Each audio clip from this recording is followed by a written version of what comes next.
Simple harmonic motion gizmo. That's in store for today. So once you log on to Explore Learning, when we go to the Find Gizmos over here, if you just type in simple, the first one that comes up is simple harmonic motion. And then we want to click here to launch the gizmo. Now what I always like to do is go under the lesson info over here, and we can click on the vocabulary sheet. And we have a nice document that shows the vocabulary that's used in this particular gizmo. And then the student exploration sheet, this one comes up over here. This is the directions on how to use the gizmo, and it's also where you record your questions and any data from the gizmo. Now you can simply write out these answers, or you can type them out if you'd like. If you click here on the MS Word, you can download a version of it as Word, upload it to your Google Drive, and you should be able to save it as a Google Doc, and then you can type it right into it, so you can put your answers in that way. Now I'm just going to make this a little bigger so we can see it. So we've got two different things that are set up here. We've got the pendulum over here, swinging back and forth just like a swing set. And over here we have something called a mass spring system, right? So the little ball here on the end is the mass, and then we've got a spring that's oscillating back and forth. And the sliders on both sides allow us to change the mass of the bob on each case, the one here that's up and down and this one that's swinging back and forth. We can also change the length of the pendulum. And we also have this thing over here called K on the mass spring system. This is the spring constant.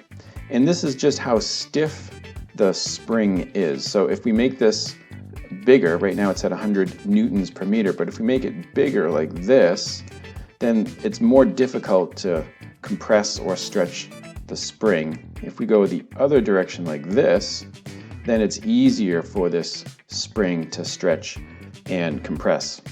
So we'll just put it back to the 100 because that's where it started from. So on this left side where we have a spring, or this mass spring system, you can change the constant, how stiff the spring is, and you can also change M, which is the mass. Right now it's set for 1 kilogram, but you can make it heavier, certainly, or you could make it lighter. You can change that. You can also change the value for G. I'm not going to do that because it's set for 9.8 meters per second squared, and that's fine by me because that's for our planet.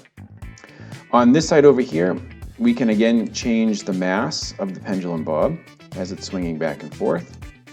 And we can also change the length of the string. So right now it's 2 meters, but you can make it shorter, medium, right? Or as long as you want as far as the slider goes. The other thing you can do is that you can change the simulation speed. So this is kind of a normal speed, but perhaps you want to speed it up a little bit. You can make it go a little bit faster, or you can make it go very slow, which is helpful if something is oscillating very quickly and you would have to count how many times it moves up or down. The other thing is, you may have noticed that right in the middle here we have a stopwatch, and it works just like a regular stopwatch, right? So if we wanted to time the pendulum bob or the mass spring system, right, we can start it, and then we can count how many times it goes back and forth, and then once it gets all the way to the end, and stop it.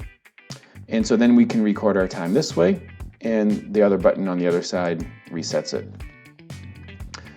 So that's it. There you have it. This is our gizmo for simple harmonic motion.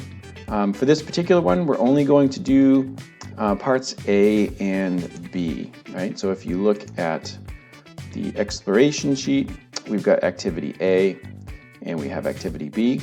There is an activity C, but we're not going to do activity C. So just activity A and B is all you need to complete the simple harmonic motion gizmo.